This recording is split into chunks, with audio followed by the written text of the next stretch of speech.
Stay tuned for a special edition of A Matter of Principle, our Friday football episode.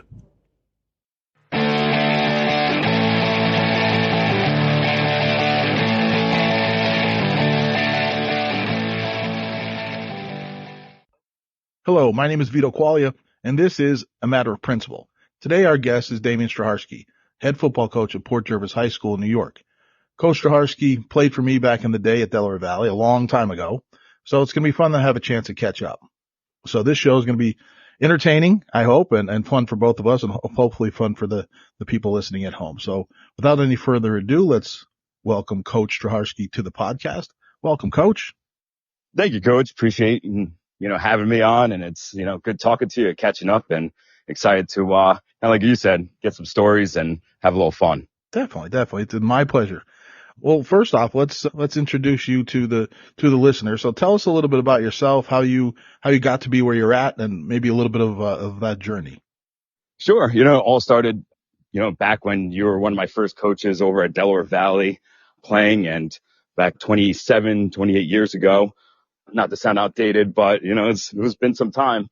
And then went on to move to Lackawanna College, where I played some football, East Stroudsburg, where then I ended up getting my health and phys ed degree. Ended up over in Port Jervis, right over the border there in New York, and been over there for about 14 years. And then I started coaching, track and modified football, and getting, into coaching in the sports again. And it's been good. So I took over as the head coach this will be my 6th year going in. So it's been a fun ride so far. What do you think? Well, let's just start with this one. What's the major difference, in being a player? I mean, you played, I remember, your attitude and the way you played for us back in the day, and then probably the same thing transitioned when you went to Lackawanna and then East Stroudsburg. But what's the main difference between, taking care of your own business as a player and then taking care of your business as a coach? Being on both sides of it now, I want to say it's, as a player, you don't think really much about anyone else. And I hate to say that, but especially when you're young, you're 15, 16 years old, you're just worried about how, as a player, what's the best that you could do, maybe you're going to think about your teammates, as a coach, you're going to think about everyone and every little detail that they have going on. You try to foster development as well as growth, relationships, culture, a foundation. You think about the coaches, the parents. There's just so much more that goes into being coach, rather than just a player. Now, when you talk about, you played in Pennsylvania and then you're coaching in New York, are there a lot of differences in the style of football? I mean, they're close. I mean, for those who don't know, Port Jervis is right over the border from Milford, Matamoros, where Delaware Valley High School is. So it's close in proximity, but it is 2 different states. Are there different styles of play? Not really. I still have a really good relationship with Coach Olsmer over there at Delaware Valley. And, over the summer, we'll get together and we'll do some 7-on-7 stuff, and, linemen will get together. So it's nice to foster those relationships and keep that networking going. So when we go over there every Thursday, it's kind of, interesting to see the dynamic of different play. But at the end, it's still football. Gotcha. Now, your offensive style of football, are you a team that is wide open and you're kind of chucking the ball around the yard, or are you more, power and then trying to do play action off that? What kind of offense do you run? One of my philosophies, Coach, is, you want to fit not the personnel to the play, but the play to the personnel. In the past, we've had a couple years ago, we had an amazing quarterback in Brett Fuller, and he went on to the next level, and we had some great wide receivers where we can air it out. And, now we have some amazing running backs. So we're going to run the ball, and I really think it's what you have is what you're going to fit, defense, offense, either way. And so to be, a dual threat is really nice. And, we're getting to that aspect, and that's going to be, one of our main points of emphasis this year. Well, and all the coaches that we talk to on the podcast all really echo that same kind of idea where, it's the coaches who get, themselves in trouble who, try to force a philosophy or a strategy on student athletes that just don't fit, and it doesn't really matter if it's football or basketball, wrestling, swimming, it doesn't matter. So the same thing, like you have to know your people, and then you use whatever you need to help them grow and develop. So based on that kind of idea, what do you do? Are there things that you do? When we talked to Coach Krauts on a podcast, he talked about some things they do to learn their players and to, kind of have the players learn some things about each other. What are the things that you do to kind of learn about your players and help them kind of build that culture? One thing I used to, and I listened to that podcast because Coach Krauts was one of my coaches, back with you, many years ago. And I kind of, hate to repeat some of the things, but it's like I'll throw a barbecue at my house every year. Sure. And the guys come over, swimming, they hang out with the family. You just get to know them. We used to have overnight camps where we'd stay at the YMCA. We would do just something different outside of just football. We'll play a game. We'll play, all right, let's go golfing. Let's go play dodgeball, and that kind of turned the table that they're taking it upon themselves now to do that and really become more of a family than a team. And that's what's really important. That's kind of like something I try to instill. It's just all these different life lessons and they've gone to run with it. We went out to a lineman challenge not too long ago. And afterward, they all went out to, get wings together, which was great. I was talking to the guys. It's like, yeah, we're getting a river trip together with the team. I'm like, great. So all those things I don't have to now force upon them, but we'll still do things with the coaches and the team itself. And that's something, that I think transcends so much of leadership. We talk to people on the show who are leaders in the business community. And from, in education, a lot of times if you go to some type of conference and there's professional development, they always do those icebreakers, right? Where they, you have to go sit with this group and learn something about this person that you don't know. And it's all that, it's forced. It's a little artificial where you're stepping out of your comfort zone and then you're building a bond. And in what you're doing, some of those things you talked about, going out and sharing a meal is more, I think, easy to do. But if they're going to compete in another sport or play something that they don't normally do, if they're football players and they're out playing golf or they're playing frisbee or whatever it is, and they're doing something a little bit different, again, stepping a little bit out that comfort zone and then building that bond. That's the key in everything. Everyone talks about the fact that great things happen outside the comfort zone. When you know that, hey, I'm okay, even though I don't feel safe here. I'm out here on a ledge, but guess what? I did this. Like I persevered. So that's what I love to do is kind of tie all those things together because it doesn't matter what the sport is or what the group of people are that you're leading. Those ingredients are always there when we ask people about building culture. So you kind of you hit that connection right out of the gate. So that's good. One thing I would take as, you always look at it as a negative one. Port Jervis is a pretty small school and we have low numbers as far as, participation in sports overall, but especially for football. I mean, we're a class B and in terms of, Pennsylvania and other schools, that would be a single A or, double A maybe. Sure. We only have maybe 30 guys on the team this year, and to start, and it's not a lot. So that's a problem, but it makes everything tying in together a little bit easier. Just getting those guys together. I'm not trying to get 100 guys out there. I only need 30. Yeah. And also when you're up against that, again, that's more that you could build bonds around, because so many of your guys have to go both ways, right? So you don't have,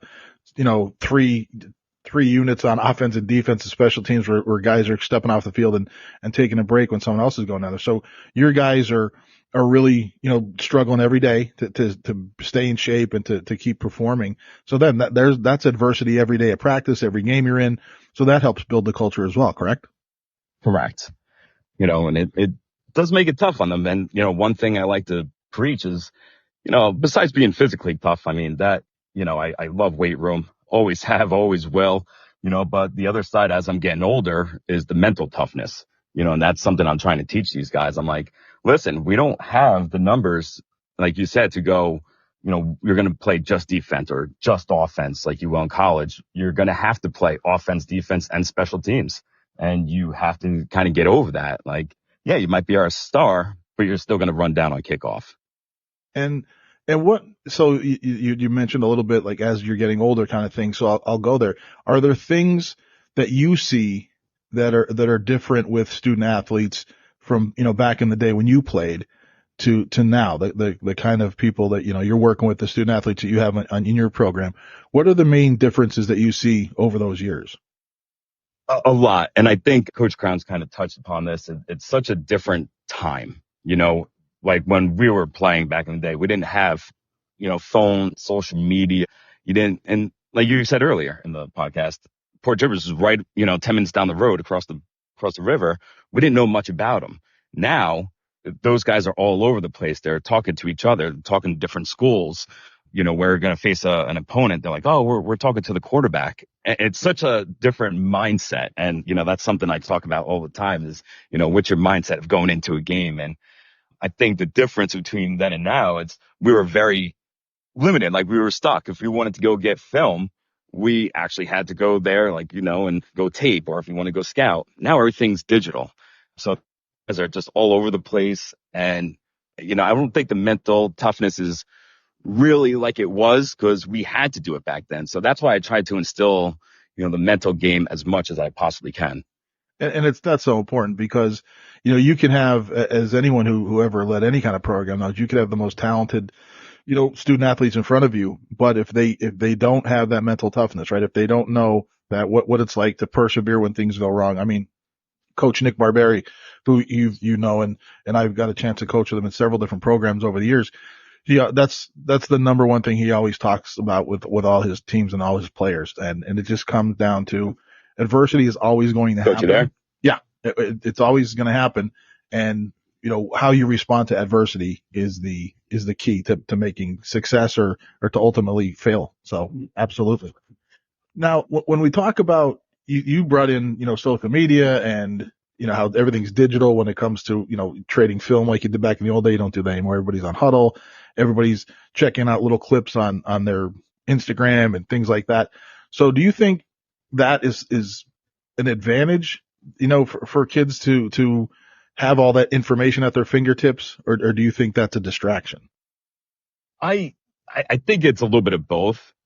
It's going to help them move on, and it's so much easier to talk to a recruiter or a coach at the next level. But then I will also have to sit there and have a meeting every year in the beginning of, hey, be careful of what you put out there.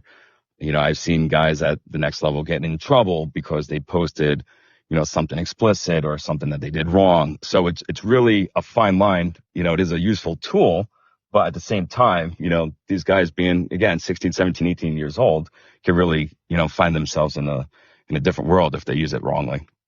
Now, I know personally that you were a leader, when you played for us, but you were not really a vocal leader.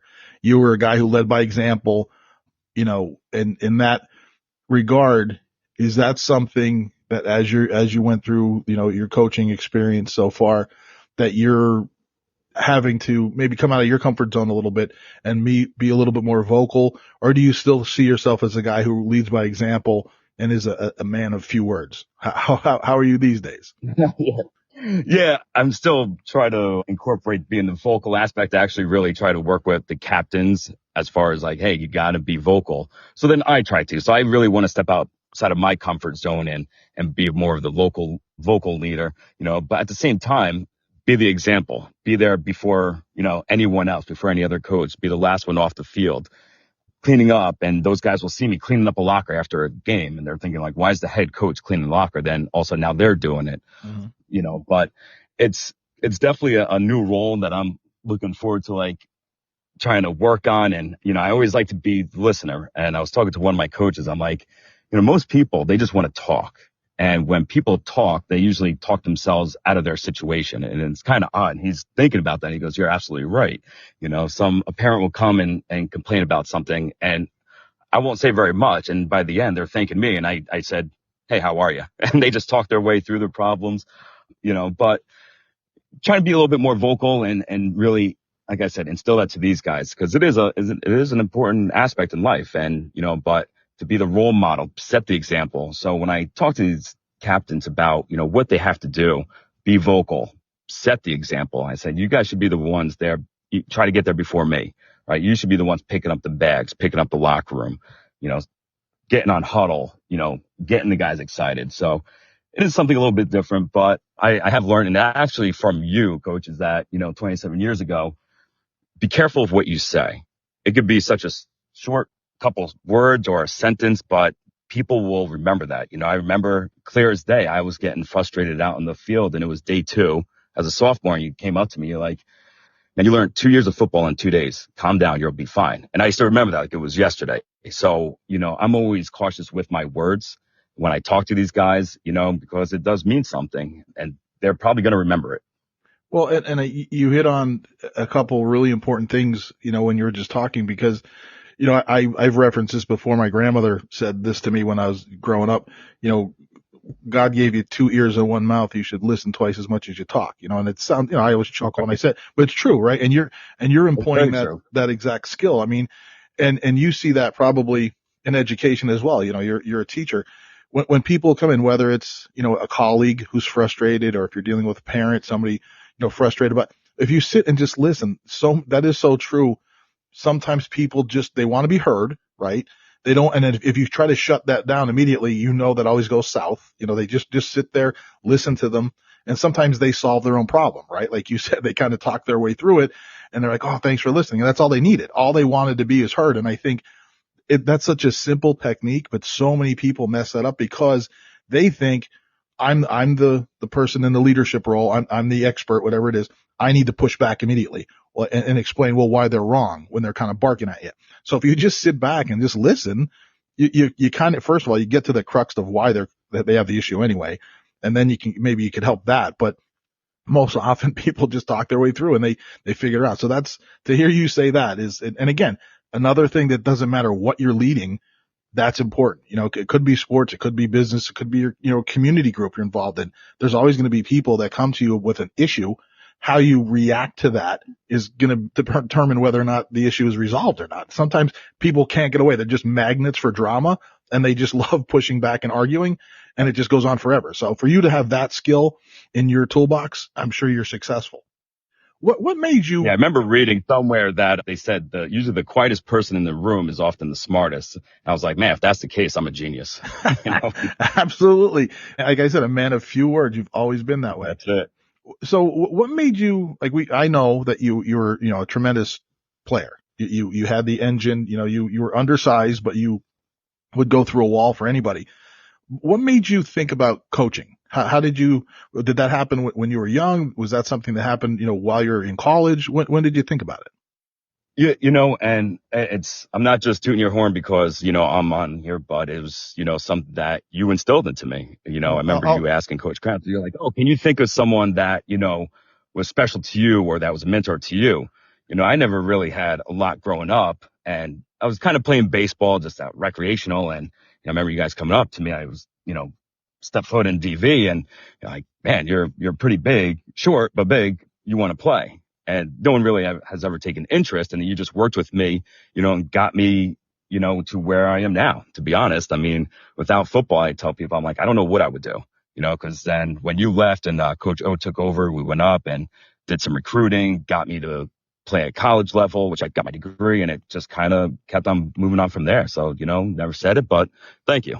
Well, thank you. I wasn't fishing for that, but thank you. And again, that was a time of growth, I think, for all of us. I mean, if you think back in the 90s when we were there, all of the coaches on that staff were young guys, really young guys trying to figure stuff out.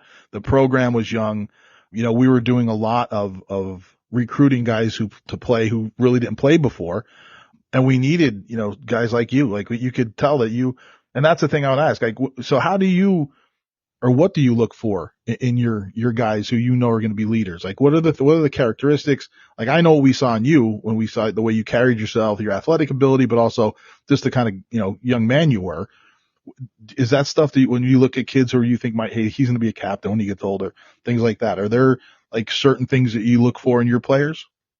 Absolutely. I think everyone does. It's easy to, have that eye test. You just look at someone, you're like, man, that kid's big. He's going to be an athlete, or that kid's just athletic looking. Let's recruit him. But then you also, from my point of view and aspect is, what are the kids that can help the team in other roles, or do they need help?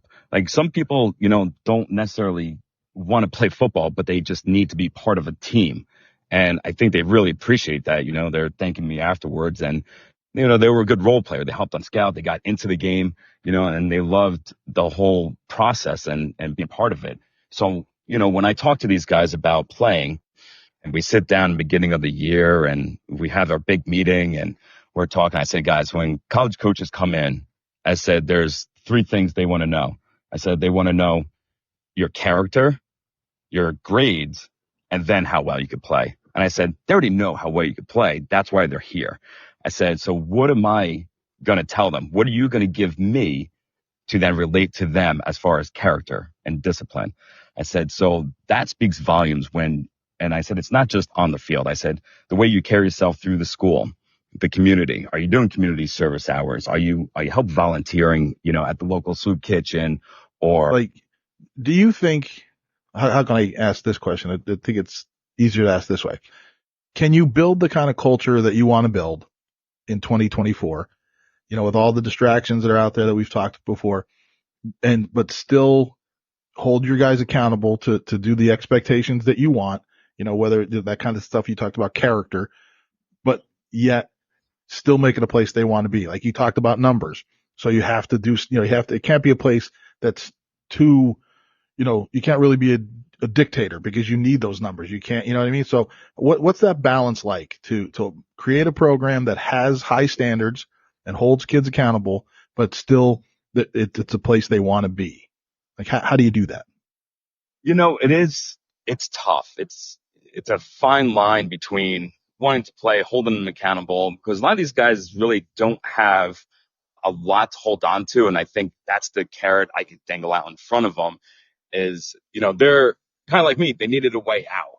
And I think, this is part of it that, I'm not making any guarantees or promises, but I was like, guys, we could probably get you, to the next level, whether, I'm not saying D1, but we can move on and you can, further your skills, whether it's D3, a community college, anything. And then you can kind of move on and get your life started and have a little fun doing it. And I kind of always use my role, my personal experiences in doing so and try to tell them about that, but also what it takes to get there, and I always talk about the first day I showed up to college and, coming from Delaware Valley, I thought I was pretty good. And then, I get there and Coach Duda at Lackawanna, there's about 120 guys. And, first guy I run into was about 6'11", 350 pounds. And he said, all right, we're all sitting down. And he goes, God, if you're ever, all league, all conference, all American, all state, whatever, he'd go stand up. And all of a sudden 120 guys in the room stood up.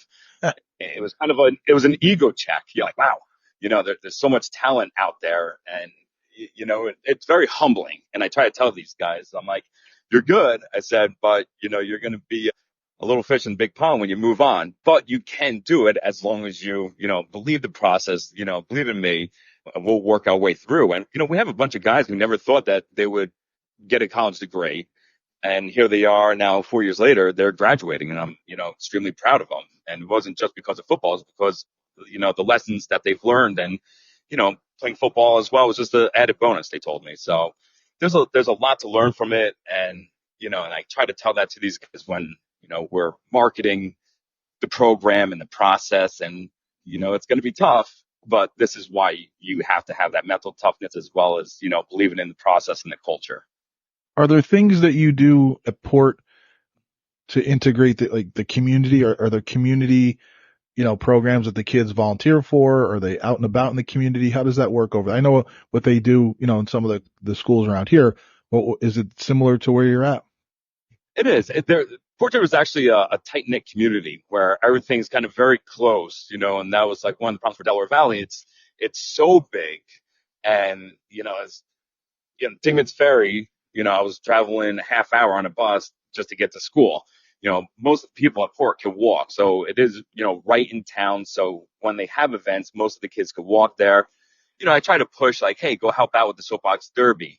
But again, when you start leading by example, a lot of these guys will just fill in and start doing it themselves. But they have National Night Out, the youth coalition groups and a bunch of other ones that they really just start to fall into place. And it's kind of nice for them to do that because it really fosters growth within them. But then, a lot of these other younger kids, younger athletes, they look up to them. And I run a program called Athletes Helping Athletes, where you have to have good character, good grades, and be in a sport. And we go around and we'll do Dr. Seuss readings to the elementary schools, and, we'll get out and do leadership day. And, leadership is a big thing for me. And I really try to tie that into these guys. And, they're really taking off with it as far as getting into the community. That sounds great. Now, in your role as a leader and a coach, how important is communication? And then, which I know the answer to, but what do you do? Like, what are the ways that you communicate with your players, but also with the community and with the players' families, things like that? Like, what vehicles do you use to communicate? So I'm sure, like everyone else, and this is where we were talking about earlier, coaches, the social platforms that are out there. Yep. So we'll get on Mind, we'll get on Huddle to talk to the kids directly, and Facebook. So we'll create a parent page for them, and we'll put all the information out there. And that's really like our main source to get there. And every year I try to hold a parent meeting and in person talk to them.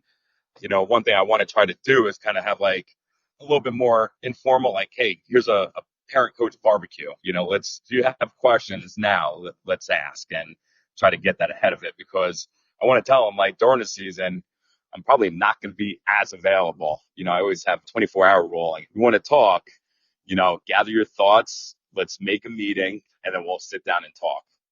And well, and I think some of those things that you're talking about, I know teachers use that as well, where you have that, before the school year starts, you reach out to parents and kind of establish, hey, I'm your son or daughter's teacher. These are the things we're going to do this year. This is the way to get me, kind of thing. So doing that parent meeting, in person too, I think is so important, because in every group that, I've talked to people about, everyone, employees, players, families, everyone wants to know what's my role, what do you expect of me, and what is it that we're doing? Like, what's the mission? What's the goal?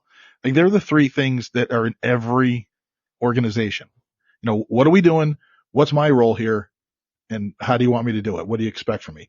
And when you lay that kind of stuff out, again, it's the tedious stuff. It's the things, it's not the most exciting thing to do, doing those things, but you're establishing the foundation. You're establishing, the way to get information out. And then it's another building block. And I think the successful coaches are consistent with all that stuff all the time. The successful leaders are. That's the number one thing. You don't necessarily need to be the most innovative person in what you're doing. You need to be the leader by example, like you keep referring to, and being the first one there. And you're kind of, you're establishing, this is what we expect. If I'm doing it, then everyone else does it as well, because it's like the unspoken word. But then that consistency in your communication, I think, is so important.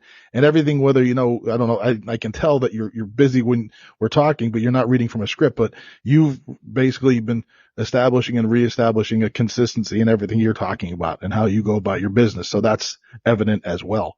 So even though you've only been doing it for, a few years, you haven't been coaching for 36 years, you could tell, you do have there's some veteran moves that you make in your program. So I just want you to know that it's evident that you're doing that.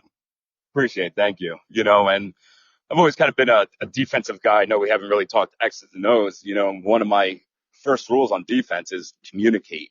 When we get out in that field, I said, I can't have my linebackers and everyone quiet. I said, the more you communicate, the more you can understand what's going on as a whole instead of an individual. And, that's my number one rule. And I even take that with myself in the program. It's like, guys, all we have to do is communicate. You're going to miss a day. You're going to be late. Communicate with me. So communication is, one of my number ones.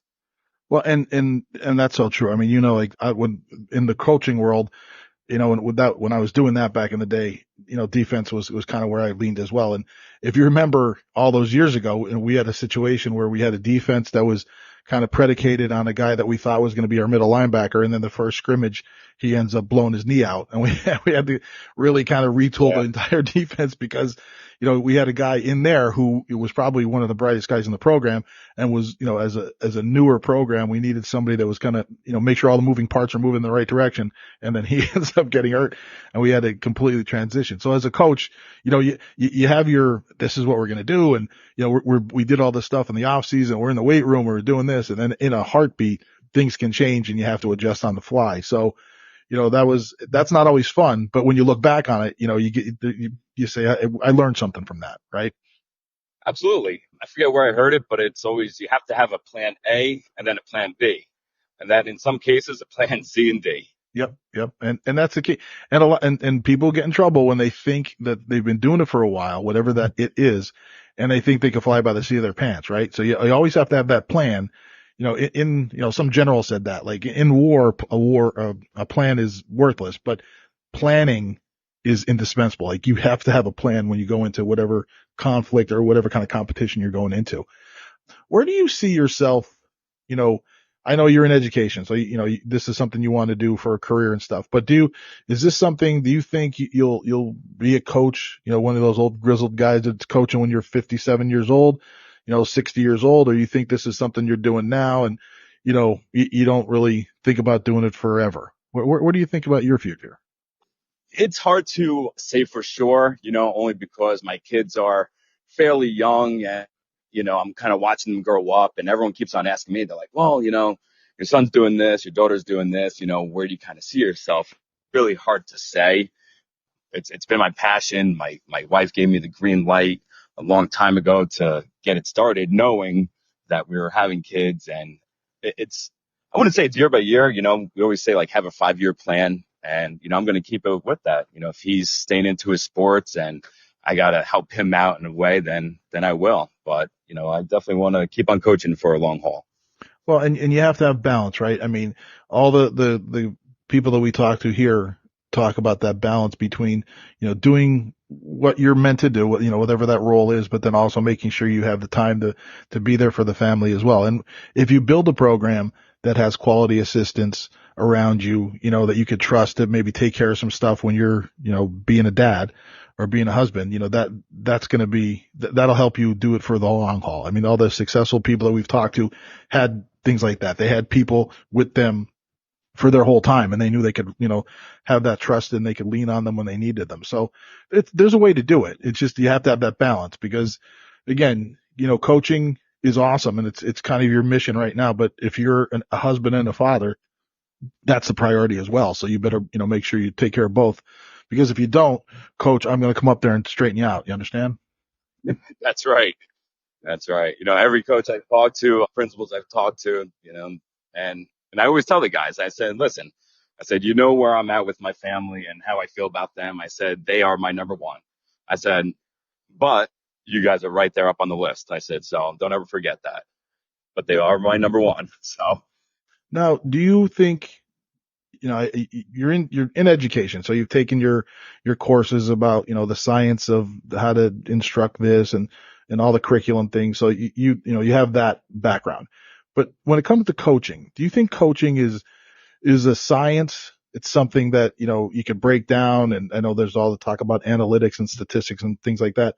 Or do you think coaching is more of an art? that's a tough question, to be honest. I actually got my degree, so in New York State, you have to get a master's, and I was at the time already coaching, but I want to further it and, start maybe looking into being an athletic director one day.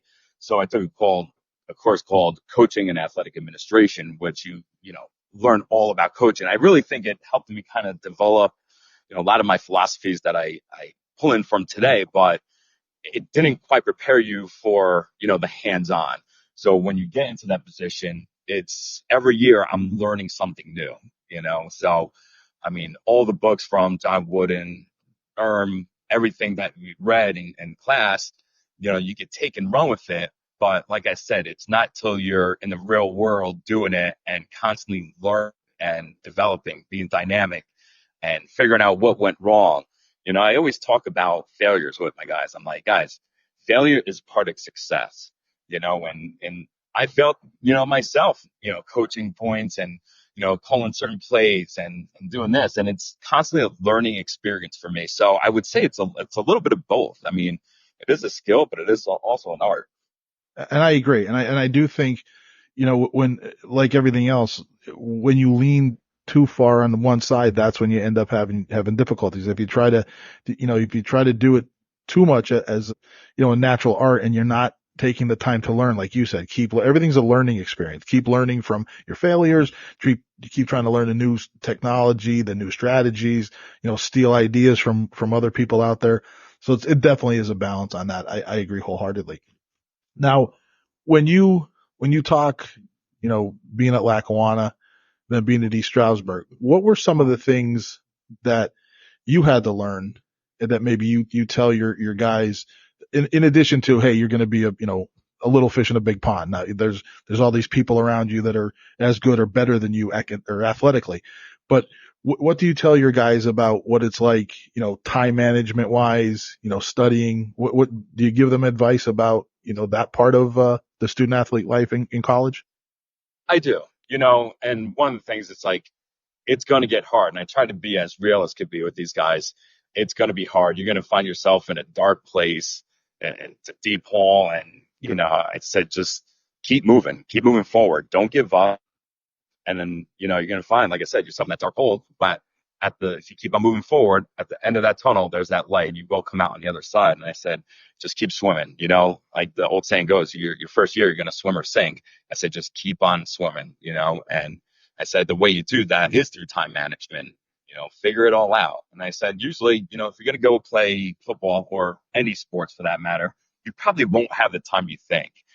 So one thing I like to do is bring in these guys that have played for 1 year, or 2 years, or 3 years, and have them come talk to the team and their experiences. Now being the old white haired guy, they're not gonna, listen, he's got the old stories. Well, here's, a guy who you graduated or played with from 2 years ago. Listen to what he has to say, and he'll talk about, the 6 a.m. study hall, so the 6 a.m. lifts, and they're not going to bed till 10 p.m. So it kind of sheds a little bit of light of what the college experience is like. But I just tell them, like, you really have to put your best foot forward, in academics and athletics, but just don't give up. And that's where I really try to hammer down on that mental toughness, because you have to have it. Definitely. And that's a great avenue that you use by, bringing those, those recent alums back in to talk about their personal journeys. And I think that's awesome that you not only bring in, hey, if you have a guy that went somewhere and played 4 years and had some type of accolades, that's great. You bring him back. Everyone knows him. Everyone read about him, saw him online, but you bring back that guy that maybe went away, played for a year, didn't work out for whatever reason. He's doing something different, and you tell his story. So that's probably closer to what a lot of people are going to do anyway, because there's a small percentage of people that play past high school, and there's a very small percentage of them that finish. So you bringing reality in, and most importantly, doing this, meeting them where they're at. And that's the key in every organization with your communication. And, what you're doing by having those guys come in and talk to your players, that's communication. And again, like you said, they're probably sick or, of hearing the stories from the old guys. We always talk about glory day stuff, but when they see somebody that walked the same halls and maybe did it recently, that when they say it, it's going to make more sense, right? That's kind of not rocket science. It's just meet them where they're at. Yeah, and especially if they played together. Yep. We had a senior who graduated, and they're friends. They still talk, but to have them come up in front of everyone and speak, it really speaks volumes, so to say. I remember my first year, I got excited. I was gung ho on this and that, and we actually had Jay Fiedler come on in person, talk to these guys, and they were listening. They were being respectful, and their behavior was fine, but they kind of were just like shrug it off. I'm like, that was an NFL player that was just in here talking, correct? Like, his first pass was to Randy Moss. You understand that? But they'd rather listen to their friend who played for a year. So yeah, no, and again, it's one of the blessed parts.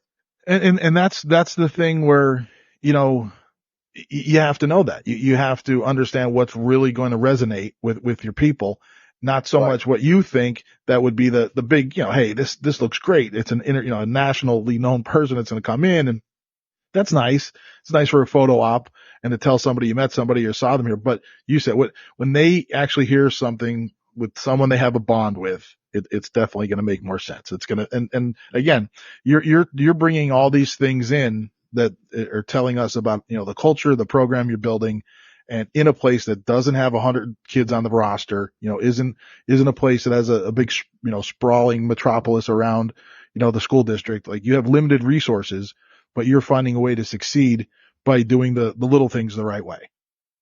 Now, and again, you don't say, it can't be myself or Coach Krauts or Coach Olsemer. So take those people out of the equation, but give me another person who has been an influence on who you've become? You know, it's easy to go to my parents. You know, when we first started playing, my family was not a big sports family, so to say. And, you know, looking back, you know, my father has been with us for about 14, 15 years now. And, you know, he was quite young when he passed away. But, you know, I'm looking back and at my age now, what he used to do for us. You know, he was a tool and die maker. He worked for Texaco. He couldn't care less about sports, but he was there at every game, every practice. And looking back, I'm like, man, that must have been horrible for him. You know, how to sit there and kind of just go through these practices after getting out of work. You know, as a blue collar guy, you know, clock in, clock out. You know, my mother was stay at home, so there wasn't a ton of money coming in, but he would take us to a Yankees game or whatever game there was. Playing in college, they would drive hours to see me play, and you know, I look back, I'm like, wow, that's such an amazing thing for you know them to essentially do, you know, and the amount of time and you know letting me work my passion, and they were there behind me 100%, and I couldn't talk X's and O's because they didn't know, you know. So when I look at that, I'm like, man, to let these, you know, anyone find their passion, whether it's yours or not, you know, you really have to look back and be grateful. Absolutely. And I think it's a great way to kind of, bring everything full circle because, the family bonds are just as important as the bonds within the program and the bonds that you build with people that have come before you, whether it's the alumni that you bring back or, coaches that you had, when you were younger. All of those things make up who we are. Like we always tell, students in school, maybe when they're starting to stray and make some decisions that were questionable. And I believe this, you are the culmination of the people that you hang around. You know what I mean? If you hang out at the barbershop long enough, you're going to get a haircut, that kind of thing. So if you, Right. and you might think, and some people, I think they get themselves in trouble. They think they could stay outside the fray. Well, they're my friends, but I know enough not to do X, Y, and Z.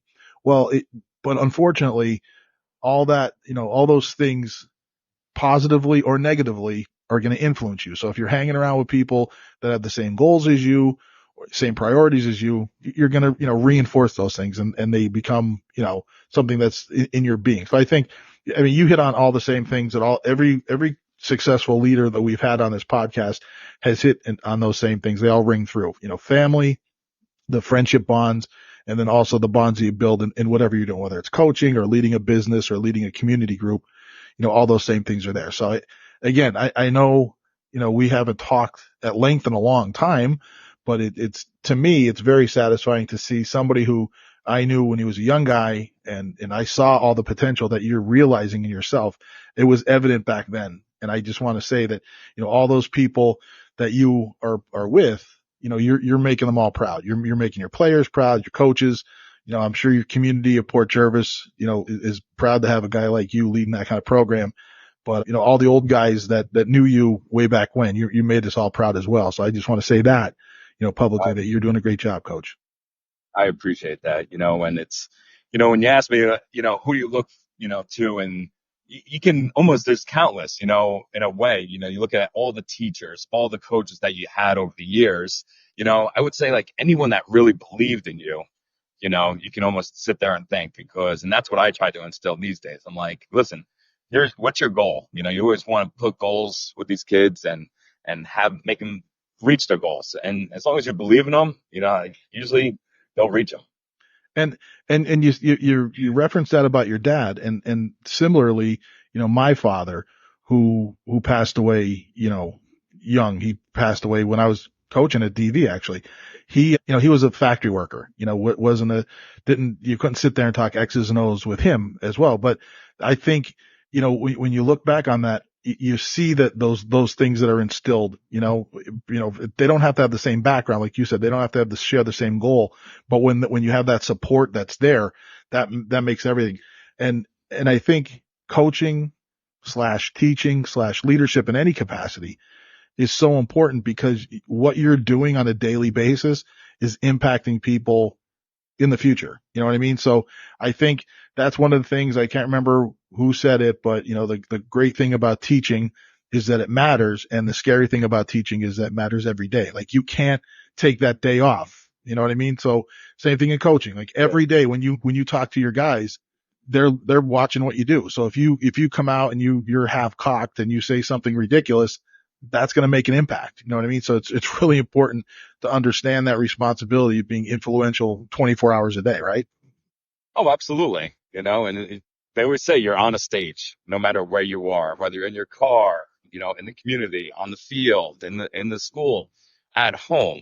There's always eyes and ears, as they say. And, you always got to be careful, what you're doing, what you're saying, because those that listening in are the ones that are going to be the most influenced.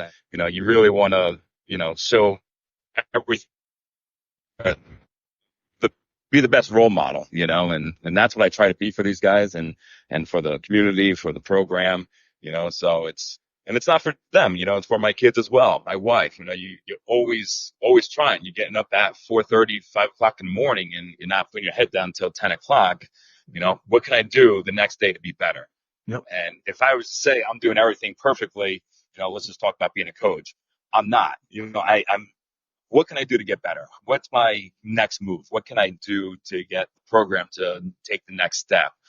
So I think all those really tie in together, and that's what kind of brings leadership and everything else, one step ahead. Absolutely. Now we're going to wrap up, but what I will ask is I'm going to reach out to you and try to get you back on at the end of the season to see how the season went, to see if you guys, realize the goals that you set for yourselves, how it went, and we could, you get a chance to, reconnect with you, Coach. Is that okay with you? Yeah, that'd be great. All right, my friend. Well, listen, I know season's starting soon. Yeah, I have a lot of things going on, so we wish you well. We wish you success at Port Jervis. And thank you for this opportunity to have this conversation. Coach, I'm grateful for the opportunity to be on here. We'll talk more, besides the podcast, we'll text and call each other, talk maybe some actual X's and O's, and we'll connect. All right, my friend, really appreciate this. Again, this has been another episode of A Matter of Principle with